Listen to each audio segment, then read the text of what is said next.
Assalamualaikum, halo kalian, selamat datang masih dengan Ucup. Ya, kali ini videonya agak berbeda ya, karena mungkin sudah saatnya gua akan mereview game Undawn. Ya, benar sekali sesuai judulnya. Kali ini gua akan mereview, melihat sudah seberapa lama gua main game ini dan menurut pendapat gua bagaimana kondisi game ini.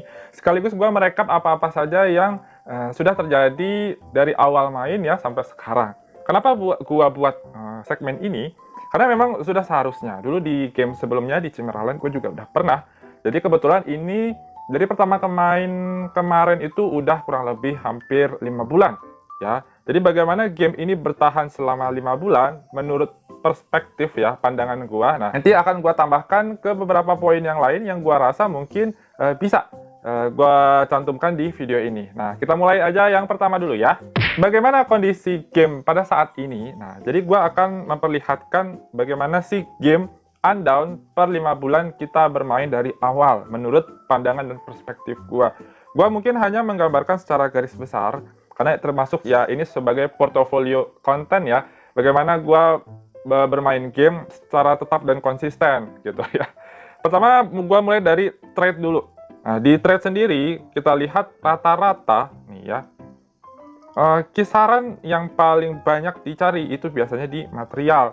Jadi kalau gua lihat untuk material yang per bulan ini, per video tayang ini, itu sepertinya sudah jauh menurun.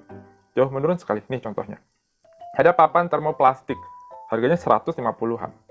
Titanium juga sama. Kain nilon juga sama. Ya, kain keras juga sama. Gua nggak tahu. Perihal mengapa harga trade sangat anjlok sekali. Nah, bisa jadi dikarenakan peminatnya, ya itu ilmu ekonomi juga ya, peminatnya mulai menurun, mulai jarang. Jadi istilahnya keinginan orang untuk membeli itu sudah berkurang. Nah, kalau misalnya kita lihat pihak bagian senjata dulu ya, paling yang favorit deh, ini ya. AK-47-nya 7.000 yang untuk grade ungu, dan paling rendah 100.000. Dulu mungkin bahkan bisa sampai 150.000. Ya, cuman ini termasuk udah paling jauh, paling turun. Seingat gue juga armor untuk pakaian juga sama. Rata-rata dulu 45 sampai 50. Sekarang udah 33. Ya, seperti yang kalian tahu memang mungkin kondisinya lagi buruk sekali. Nah, mungkin karena gue nggak tahu juga ya. Apakah memang daya minat pemain sudah berkurang kondisinya sekarang, ataukah memang mereka punya pengalihan isu lain terhadap minat bermain game? Nah, kita nggak tahu. Cuman mungkin kondisinya untuk trade itu sedang anjlok, sedang turun. Oke. Lalu kedua, dalam segi mall atau shop, yaitu ini. Jadi kalau gua sebagai yang emang fokus ke bangunan, ini bagus. Termasuk istilahnya dalam golongan wallpaper yang unik gitu. Kalaupun kalian mau beli, beli aja nggak apa-apa. Karena itu balik lagi, jika kalian suka, beli aja, nggak ada masalah. Cuma kan permasalahannya kadang kita membeli kayak gini tuh cocok nggak cocok. Ya seperti kalian lihat ya, emang Undawn sekali lagi, kalaupun mereka misalnya update, ya update hanya sekedar ya untuk gacha, itu masalahnya. Jadi trade-nya emang trade yang difokuskan dengan rasio mungkin 80-20. 80% dibeli dengan RC gitu maksudnya. Jadi 20% itu gold. Sedangkan pakaian aja, ya itu tadi, menggunakan RC-nya, kayak seolah-olah bagian modelnya itu berkualitas menurut gua nggak lebih bagus dari yang gacha. Harusnya bisa jadi pilihan.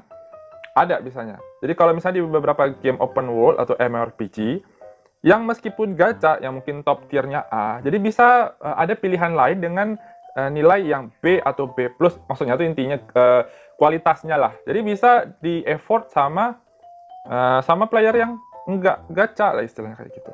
Contohnya mungkin ini dulu yang paling fenomenal. Karena apa istilahnya, ada yang gacanya warna grade kuning dengan warna emas, tapi bisa player memberikan developer memberikan kesempatan player untuk membelinya cuman versi yang warna merah. Nah, harusnya begitu-begitu. Cuman kadangkala permasalahannya ya emang mungkin player developernya emang benar-benar murni mencari untung. Nah, itu kan kita nggak bisa menyalahkan. Kan balik lagi perusahaan kan pengen nyari profit kan. Nah, mungkin cuman nggak gitu juga. Contohnya kalau ada kostum kayak gini di gacha, terus yang di sini gacha juga gitu. Apa-apa di gacha lah kostumnya. Tapi nanti kostum yang misalnya bisa dibeli pakai gold, ya udah aja bentuknya kayak kurang menarik gitu kan. Kalau emang sebagai daya jual game dengan mode casual, itu termasuk kostum ada di dalamnya. Cuman mungkin kurang perhatiannya di situ kali. Nah itu yang mungkin menurut gua untuk shopnya emang lebih mereka mengagungkan orang yang memang punya kemampuan untuk membeli ya. Kita nggak bisa salahkan juga kan. Tapi ya itulah kondisinya sekarang. Lalu event ya kayak gini contohnya. Ada Thanksgiving sebenarnya. Oke, ya ini belum gua klaim. Nah tuh. Kalau event dilihat dari bagian store-nya ya, kalau nggak border, kalau nggak frame, ya border atau frame sama lah ya. Minimal untuk yang chat, pop-up chat, kalau nggak yang dekorasi, kalau nggak kostum. Nah, cuman kadang ada juga yang istilahnya tidak membuat lebih menarik untuk melaksanakan event itu. Kemarin ada event barbecue juga sama, katanya dikali 2 untuk hadiahnya. Cuman ya udah kayak seolah-olah ya hanya melaksanakan tanggung jawab kalau pribadi gua untuk masalah event ini. Jadi masih nggak terlalu banyak menarik lah, karena dulu pernah ada event yang bagus juga. Cuman sayang itu juga sesekali 2 kali, tapi ya udah aja gitu ya. Pembenahan juga karena mungkin ini Garena mengikuti yang bagian Cina karena mereka hanya sebagai publisher. Nah, sulitnya itu. Dan mungkin juga sama di bagian jadwal untuk per sekarang. Ya udah aja. Salah satunya kita menunggu kisaran 26 harian menjelang cap level berikutnya. Dan emang dulu sangat disayangkan karena setiap 10 level itu hanya berjarak sebentar. Bahkan pemain juga tidak dapat diberi celah untuk menikmatinya. Pernah merasakan kan? Nah, gue juga sama kayak gitu. Jadi intensitas daily-nya itu bisa mempengaruhi XP. Tapi daily yang lama, kalau misalnya kalian harus sampai 100 poin, itu bisa menghabiskan setengah jam apa 45 menit untuk menyelesaikan daily. Sedangkan kalau menurut gue pribadi, kalau digambarkan dengan Chimera, gue daily cukup 5, maksimal 10 menit juga beres. Jadi gue bisa mengeksplor wilayahnya, gue bisa mengeksplor dunianya, mengeksplor rumahnya yang lain, gitu istilahnya. Karena namanya juga daily, jangan diporsir banyak, karena kan game, namanya juga game kan fokusnya buat menghibur. Tapi dengan daily seolah-olah terpaksa. Kadang ada juga gue ngelihat pemain udah nggak login agak sehari 2 hari, jauh ketinggalannya. Harusnya nggak kayak gitu, cuma nggak tahu kenapa sistem di Andon makainya model kayak gitu. Jadi unsur menyenangkannya menurun. Nah, itu yang gua agak rasakan perihal daily ini. Dan apa ya istilahnya ya, level max-nya itu juga sama. Karena jujur nih, kalau kalian lihat gua nggak akan sampai menyelesaikan misi yang sebanyak ini tuh. Belum beres sampai sekarang. Tuh. Dan masih ada misi-misi lanjutannya. Belum lagi yang banyak deh nggak beres, benar-benar nggak beres. Karena ya gue habis dari bikin konten, gue harus mikirin ide rumah lagi yang lain. Belum lagi gue ngedit dan segala macam. Jadi spare waktu gue untuk mencoba hal baru itu sedikit. Karena gue harus memprioritaskan daily gue-nya dulu beres. Ya kalau nggak, gue kontribusi ke camp-nya kan nanti malah lebih turun, malah lebih lebih tidak diperhatikan. Gitu. Habis itu ya udah gue bikin rumah, cari ide, nah, terus gue keep. Belum lagi gue record, belum gue edit. Nih, anekdot dan refleksi masa lalu juga sama. Itu juga, lumayan lah. Panduan adventure juga sama nih. Belum ada diberesin. Tuh, banyak sekali. Ya, keterbatasan waktu sekali lagi. Gue nggak menyalahkan daily juga. Cuma permasalahannya, tidak semua loh orang bisa harus login terus beresin daily, terus off. Itu orang pengen nikmatin, gue nggak tahu ya, gue kasih saran aja. Gue pengen si gamenya dinikmati dengan unsur daily itu sebagai second choice, jadi tidak prioritas utama. Itu sebenarnya itu gue yang kritis ya dari game ini. Jadi kedua itu ada list review. Jadi gue udah melist beberapa orang sebenarnya dari yang pertama sampai yang terakhir. Mungkin ini tahap keempat ya. Jadi tahap ke-3 Oktober, tahap ke-4 November. Nah, jadi buat kalian yang melihat video ini, kalaupun ada list yang beberapa kosong, istilahnya tidak gua review, itu sebenarnya karena gua tidak bisa mengkonfirmasi ulang. Rata-rata kalau di game Andon kalian udah bikin nama terus namanya keganti, gua nggak bisa lagi nyari orang.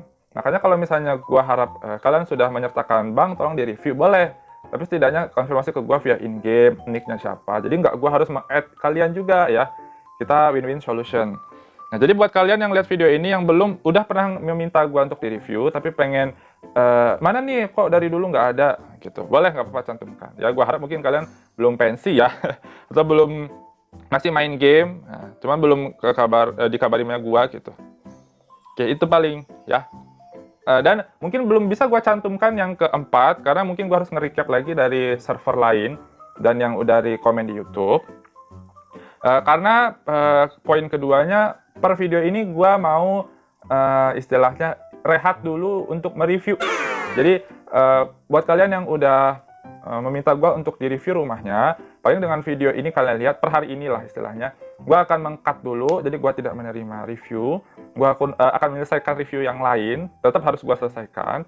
Cuman untuk beberapa saat ke depan, kayaknya gue skip dulu untuk visit gitu ya. Karena perihal gue harus mengejar beberapa bagian ide yang menumpuk. Ya, banyak sekali yang pengen gue apa istilahnya tampilkan selain hanya mereview. Karena ya untuk membuat channel ini sehat, jadi gue review itu adalah poin utama, tapi bukan konsisten hanya itu, karena nanti akan menimbulkan kebosanan. Jadi gue harus menaikkan engagementnya dengan hal yang lain. Nantilah ya. Dan yang untuk list review sendiri, sebenarnya kan review ini adalah penilaian gue dari game Cimeraland. Akhirnya gue adaptasi. Jadi ada yang bertanya kepada gue, sebenarnya mengapa sih, apa penilaiannya kok bisa ada kayak logic, kayak harmoni, kayak ada fantasy, kayak art gitu. Itu sebenarnya dari Cimeraland. Tapi karena basicnya gue emang mereview, jadi nilai poin itu gue adaptasi ke sini. Sebenarnya itu niatnya mau gue ganti. Harusnya ada 5 poin, satu lagi creativity. Cuman udah gue hapus jadi 4 aja. Sebenarnya kalau buat kalian yang mungkin baru masuk ke channel gue, yang orang lama biasanya udah tahu ya. Jadi gue tuh menilai rumah tuh berdasarkan realnya. Nah, kalau dilihat secara logik, contohnya kayak gini. Apakah dia bisa disesuaikan dengan logika kita saat kita membangun di real life-nya? Nah, gitu. Cuman, apakah dengan kreativitas kalian, logikanya main, tapi bagus dilihat, unik dilihat. Nah, gitu. Jadi kalian gue bisa mengubah nilai, oh ini approve menurut gue bisa. Tapi kok kalau dipikir-pikir bentuk yang aneh ini bisa juga. Nanti gue naikin. Nah, itu istilahnya. Secara logik, ini main, masuk akal, bisa. Kadang kan ada secara logik, rumah bikin tinggi-tinggi, tapi nggak ada pondasi, nggak ada tiang, gitu. Aneh kan? Ngeletakin furnitur di mana, tapi nggak masuk akal aja kalau untuk akses. Nah, gitu. Terus kalau untuk harmoni itu keselarasan. Biasanya kalau kalian yang ngasih wallpaper yang agak aneh-aneh, wallpaper apa, modelnya apa, nah itu di situ. Jadi harmoni itu misalnya ini sebagai ruangan apa, apakah sudah sesuai dengan alat-alat yang dimasukkan ke dalam situ. Terus bagaimana dia keselarasan dengan model-model yang lain, dengan ruangan yang lain. Rumahnya apakah sesuai, ada korelasinya taman dengan konsep rumah gitu. Kadang ada di luarnya modern, atau di dalamnya di luarnya kayak klasik, di dalamnya modern. Nah, kadang ada yang jomplang gitu. Jadi konsistensi terhadap apa yang dibikin dan sesuai nggak sama yang di sekitarnya, itu harmoni. Kalau misalnya fantasi, itu dulu di Cimeraland tuh bisa bikin rumah yang sampai seaneh-anehnya. Nah, gua harap di sini juga bisa orang jadi nggak hanya kaku untuk membuat rumah yang modern yang tapak tanah, rumah hunian saja. Tapi kan dulu ada yang bikin kayak model kapal. Terus ada yang bikin kayak seperti Helia Base ya, markas Helia gitu. Nah, dan yang paling unik sekali, yang paling gue berterima kasih tuh sama siapa tuh yang punya, Cynthia ya, apa gue lupa deh, rumah sampai di atas-atas. Nah, gue pengen ada lagi seperti itu.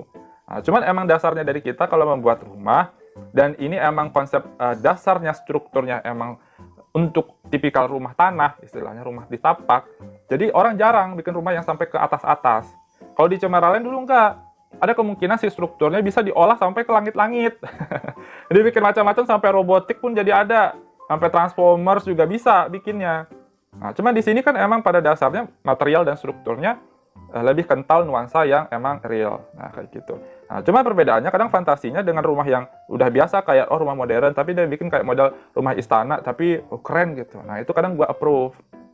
Nilai imajinasinya bagus. Dan art itu nilai seni. Apakah enak dipandang, apakah dia sesuai dengan pewarnaannya gitu. Nah, apakah dia modelnya tuh cantik, apik gitu. Nah, itu unsur seninya di situ. Nah, jadi buat yang nanya, ini gue udah cantumkan videonya, ataupun buat kalian yang mungkin belum tahu, nah itu salah satunya ya, mengapa gue ada penilaian itu. Dan salah satunya mengapa gue ada PKS, pendapat kritik dan saran, nama juga kan mereview. Mereview kan istilahnya melihat hasil dari perspektif seseorang terhadap apa yang dia pegang, apa yang dia lihat, apa yang dia rasa. Sama kayak review makanan, nah ini review rumah. Jadi kan menurut pendapat pribadi. Cuman kadangkala orang yang memberikan review, itu di kitanya ya udah aja gitu ngelihat review. Dan gue nggak mau. Nah, gue pengen misalnya setelah gue review, gue pengen ada solusi. Jadi istilahnya, kalaupun misalnya gue mengkritik, Tapi gue tuh harus tahu apa yang gue kritik, tapi apa yang bisa gue selesaikan. Jadi problem solvingnya ada di situ. Jadi istilahnya kalian bisa dapat opsi. Makanya terakhir kan gue bilang, ini sifatnya opsional, bisa diterima, bisa enggak. Yang penting bermanfaat. Ya itu tadi, gue memberikan pendapat, tapi bisa jadi menurut kalian bagus. Ya udah, berarti punya gue nggak apa istilahnya, nggak masuk ke kalian. Tapi saat kalian coba dan itu masuk, nah ya itu tadi ya gue harapkan semoga itu bermanfaat. Nah itu, itu ya mengapa ada PKS itu. Jadi sisilah review rumah tuh, grebek rumah tuh itu. Nah, oke. Rencana ke depan. Jadi gue memang terkait dengan banyaknya orang yang pensi, dengar-dengar dari beberapa orang, mungkin banyak lah alasan dari itu. Cuma di gua masih tetap main game ini, tenang aman. Gua tipikal player yang konsisten, bukan player musiman. Gua masih banyak harus mengeksplor ini. Nah, terkait tadi dengan nomor 2, karena memang gua banyak fokus ke bangunan rumah. Nah, masih banyak sekali yang pengen gua masukkan. Jadi kenapa gua membatasi masalah review? Nah, dikarenakan gua memang banyak ide yang mau gua tuangkan. Jadi gue akan membuat rumah, fokus ke buat rumah dulu, dan dekorasi. Dekorasi itu banyak, jadi ada spill sedikit lah ya. Ada dekorasi, gue mau bikin cafe dan musik live outdoor. Gue berencana pengen bikin musik stage di indoor. Gue pengen, emang udah request orang juga, cuman belum ya. Bedroom, versi Ucup. Ada bathroom, apa istilahnya, shower room lah, kamar mandi. Versi Ucup juga, belum kesampaian. Ya, itu juga sama. Jadi ada beberapa lagi. Dan untuk bangunan kota, kemarin gue udah polling masalah bikin rumah. Nah, itu juga mau gue beresin. Rumah modern juga belum sempat. Ada yang request rumah modern dengan lift juga ada. Terus ada juga rumah modern yang simple juga ada. Nah, gue malah bahkan berencana bikin kota Cina, Chinese City. Gue juga pengen bikin itu. Terus gue pengen bikin rencananya food festival Monas. Kepikiran sama gue. Jadi gue pengen bikin suatu festival makanan, tapi tengah-tengahnya monumen nasional, Monas. Rencananya gitu. Belum lagi gue bikin kastil versi Ucup, tapi kastilnya beda. Nanti gue kasih lah modelnya kayak yang di Cemaraland punya.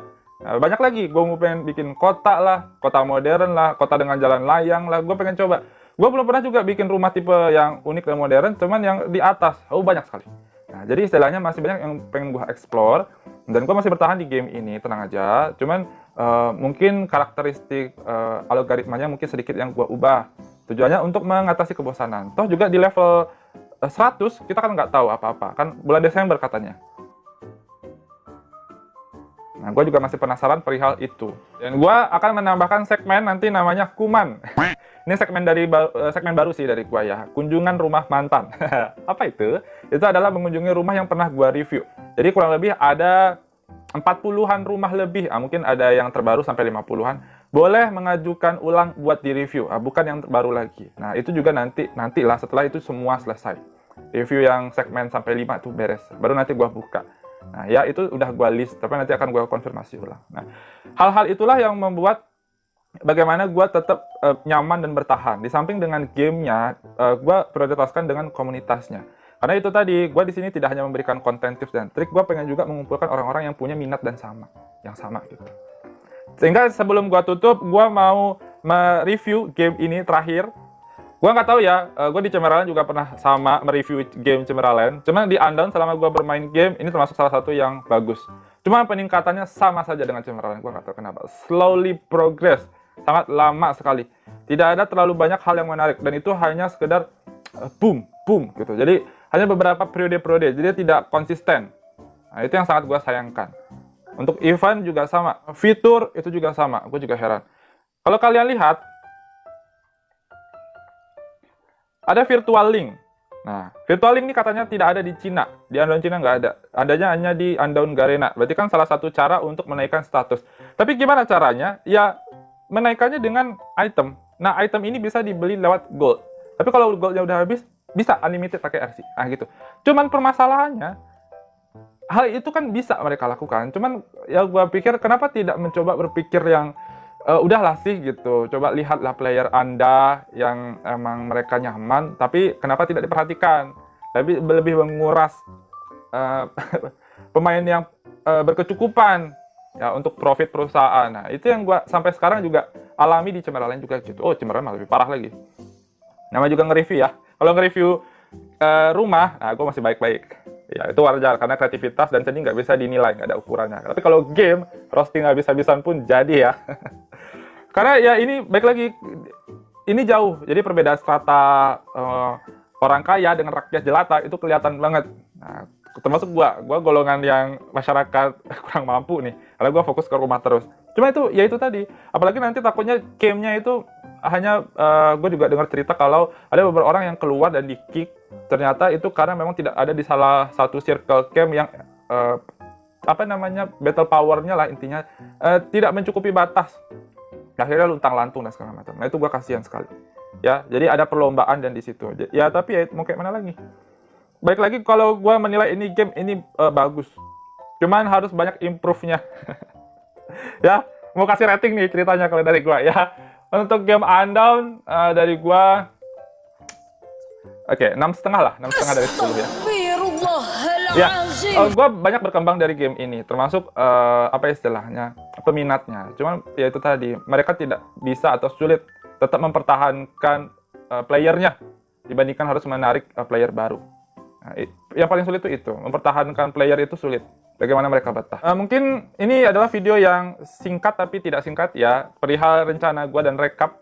Semoga ini bisa menjadi insight, walaupun gue belum bisa live, tapi setidaknya ini adalah perencanaan, portofolio, dan berkas online gue untuk permasalahan game dan permainan saat ini. Semoga ini bisa menjadi insight, semoga ini bisa menjadi gambaran lah buat kalian. Karena sekali lagi gue tetap masih bermain game ini dan pengen mengeksplor lebih banyak lagi. Cuman untuk perihal penilaian yang emang udah saatnya kurun waktu yang sudah ditentukan, gue harus melihat bagaimana progres game ini. Jadi ya itu tadi ya. Kalau misalnya kalian punya pendapat lain ataupun mau diskusi, boleh cantumkan di kolom komentar. Mungkin segitu dulu dari Ucup untuk kali ini. Semoga bisa menjadi hiburan lah buat kalian ya. Jangan lupa di like dan di share. Kalau yang belum subscribe, jangan lupa di subscribe. Tunggu tips dan trik lainnya. Apalagi bikin rumah lah, soon. Sekarang kita akan bikin rumah ya. Nanti kita ketemu di video selanjutnya. Ucup pamit, thank you banget. Bye-bye.